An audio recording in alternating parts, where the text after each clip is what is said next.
आप जानते हैं अल्लाह आपकी एक दुआ का इंतजार कर रहा है।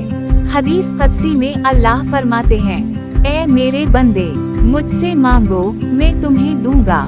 लेकिन हम क्यों नहीं मांगते?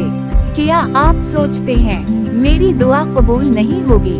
मैं बहुत गुनाहगार हूँ, ये चीज बहुत बड़ी है, अल्लाह को मेरी परवाह नहीं। ये सब शैतान की वसवसे हैं। अल्लाह तो फरमाते हैं, जब मेरा बंदा मुझसे दुआ मांगता है मैं उसके करीब हो जाता हूँ।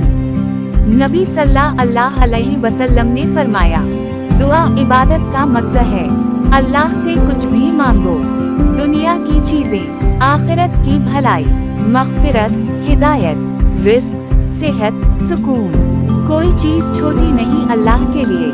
जूते का तस्मा भी टूट जाए तो अल्लाह से मांगो।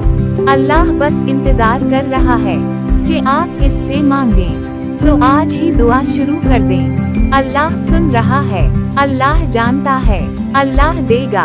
अल्लाह हमारी तमाम दुआएं कबूल फरमाए। मज़ीद इस्लामी वीडियोस के लिए सब्सक्राइब करें।